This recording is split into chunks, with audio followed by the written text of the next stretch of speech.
Have you ever audited your inner circle? If not, I highly recommend it.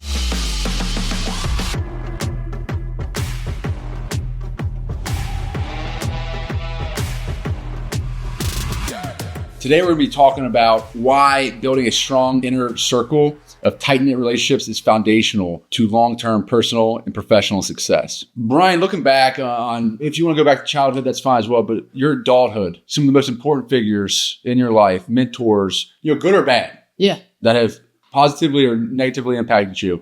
What comes to mind in terms of your inner circle? Yeah, I think you look at a lot, especially this day and age where we're at. I think you look at peers, you look at colleagues, you look at friends, who you naturally gravitate towards. Is there a connection there? Is there some sort of reciprocity, right? Where you're a good friend to them, they're a good friend to you, and they continue to push you, whether that's physically or mentally or in a business aspect, right? There's a lot of folks that I have a friend of mine that, literally the only time that we talk or hang out is when we're exercising, right? Like on a run or a jog or a hike, right? And having that person to push you along just for that aspect, that brings so much of a dynamic nature. And that's a person that I know I can rely on, especially when, doing those things. You said right there, it's some of that holds you accountable with some of that you can rely on. Your inner circle, and it can be big. You could have 10, 20 people in your inner circle. I like more intimate relationships where I'm close with them. I'm interacting with them often. But, my inner circle, I expect them to be my biggest fans. I expect them to believe in me and vice versa. I expect them to hold me accountable. I expect them to hear me out or give me advice when I need it. But your inner circle is truly your most trusted network of friends, family, significant others. Mine starts with Carly, my wife. She is hands down the tightest in my inner circle. There's not many people that I let closer than my wife.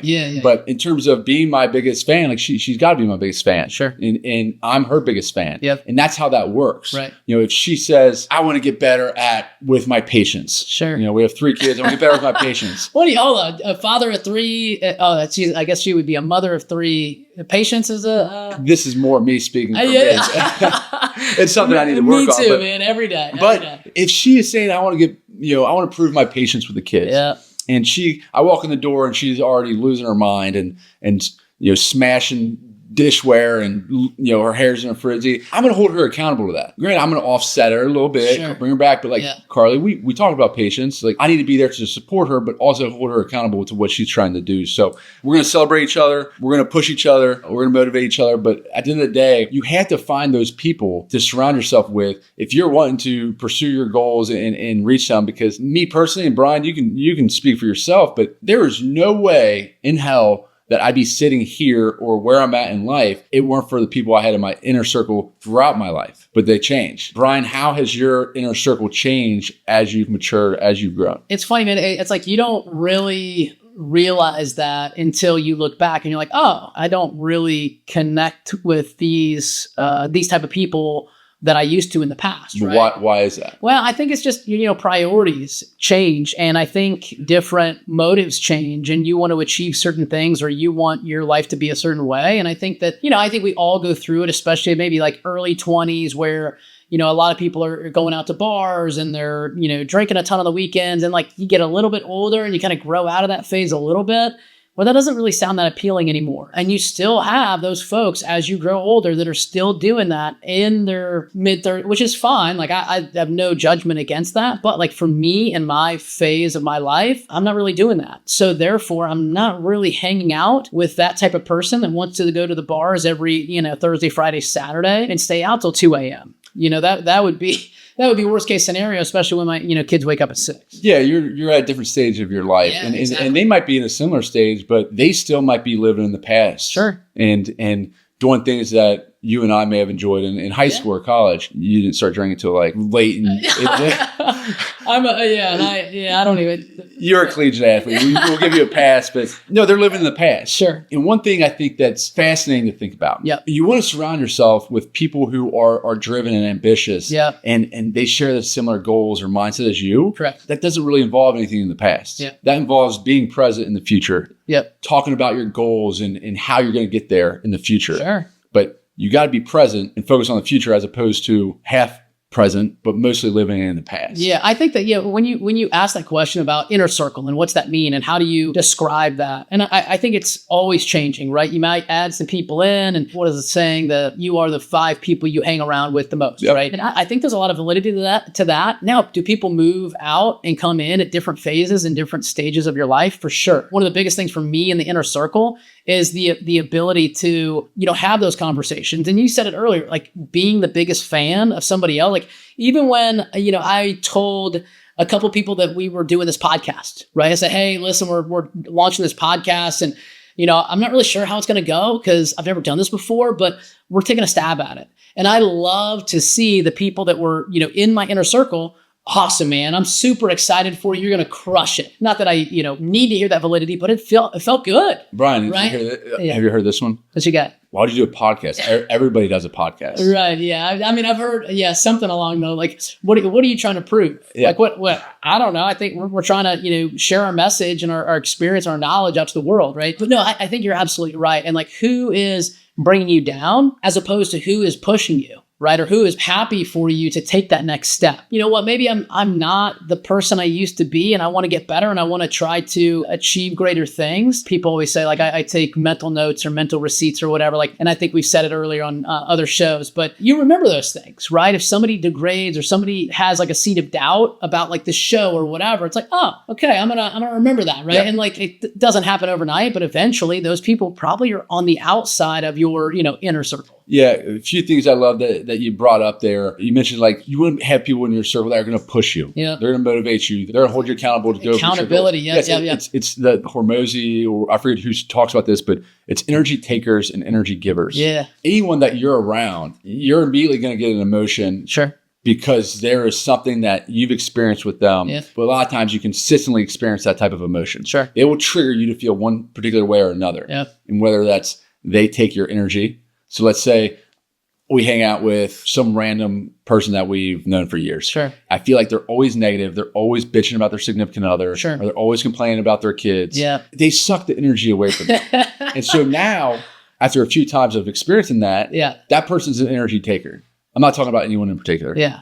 So no. I was just thinking like, okay, even in that scenario, do you gravitate towards those people? I know for me, like people like me and you, like I am avoiding that person. Hey, I got something to do on the other side of the room, or I'm going to follow my kids downstairs and start playing with some sort of probably Elsa doll or something like that in the basement, right? As opposed to being able to, you're exactly right, or like even in that like stratosphere with them. I think the whole concept involves like how close are the people within your network. So it's a concept of proximity where if I am constantly hanging out with that type of person, I am naturally going to become more negative. I'm naturally going to bitch about my significant other. It's your environment, man. That's exactly what it is. It's your environment. I'm going to complain about my kids more, even if I don't really want to complain about them. Even if I love them, it's because I am with that person and she's taking so much of my energy and I am now becoming similar to that type of person. I think it's acceptable too, right? Like I found myself in scenarios before and I like kick myself, right? I look back and I'm like, I get into these scenarios with that type of person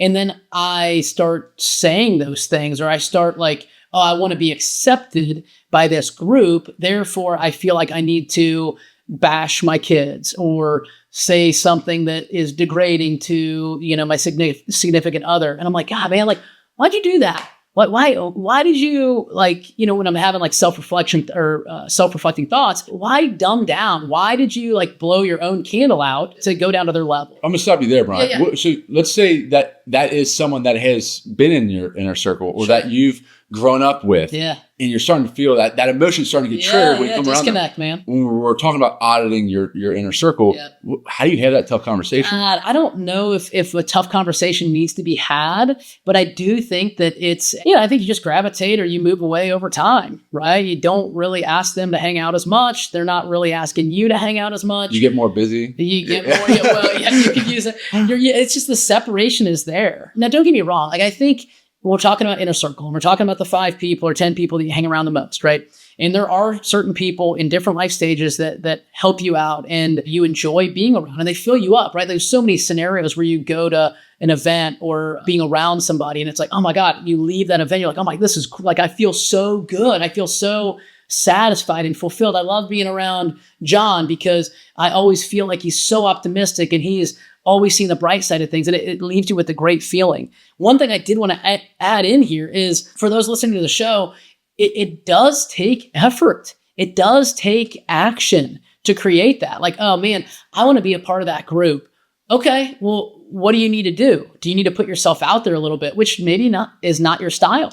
Maybe you're more of an introvert and that's not really who you are to ask to be a part of a group. So it does take effort. It does take hard work if that's something you want to be associated with. Brian, that's spot on. I think there is always going to be a concerted effort. If let's say you do want to do an Ironman, you should maybe join some people on a long distance bike ride or a bike group and start hanging out with those types of people because they're already wired to think that way and disciplined to train that way. So you need to put yourselves in situations where you're going to be close to those types of people and start developing some of the similar behaviors as them. Yeah. So I think you're spot on there. And also, Brian, you mentioned fulfillment. We hang out with you. We have our certain family holidays with you, Jess, and all of our kids, which I love. And I've never left those planned holidays or those planned events that we do every year are like family occasions. Sure. And it's always very fulfilling getting our kids together. Yeah. We live 30 minutes away. Yeah. Our lives are crazy. So we get that type of fulfillment hanging out with you all. Yeah. But you can have different inner circles, and we have a really close group of friends that we try to get with, once a quarter. Yeah. They share our values. Right. They are truly invested in their significant others. Yeah. They're very supportive. Everyone gets along. We have similar mentalities. I'm usually the awkward one who's making inappropriate comments, making everyone feel uncomfortable. But you got to spice it up a little bit, man. You got to have some variety in there. That's all. I'm just there for the uncomfortable comments. Okay. But they're all driven, and they're all, I would say, similar to the way my wife and I think and the way our relationship is. Sure. So we always go through that, and it's so fulfilling. Granted, we don't do it all the time. It's not like we're hanging out every single week, but we are very intentional when it comes to planning time with them because we want to be around those types of people. Yeah. Same with you all and your family. It's always family time when we hang out with you all. It's always very fulfilling. And our producer, actually, we were talking off the side, when we were recording, he said, when you talk about your inner circle, a good litmus test is asking yourself, would I travel with these people? And what's funny is we have traveled. Everyone I just mentioned, we've traveled with every single one of them, including you all. Yeah. So, and we would do it again. No, I love it, man. And I think when you talk about that, it's about a sense of community and creating that environment of people, like you mentioned, that you feel good when you're around and there's no sense of drama or, issues or challenges. And everybody's there to help one another or to genuinely be interested in the other's well-being. Here's a challenge, Brian, I have for anyone listening.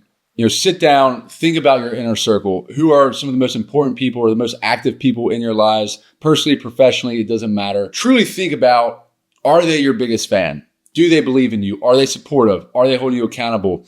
Are they motivating you? Are they pushing you to go reach your goals? Or are they taking your energy? Are they cutting you down? Are they doubting you? If those are the types of people that you're surrounding yourself with, may be a good time to stiff arm them and get them out of your circle. If you enjoy this episode, let us know your thoughts, or just shoot this over to someone you're trying to get out of your inner circle, or someone that you appreciate having in your circle. If you asked me when I was 23 years old, success is, I just want to make a ton of money. I didn't think about anything else besides making a ton of money. Yeah. But your values change, you mature, you get older. And now success in my eyes is, am I living a truly fulfilling life with where I'm at right now?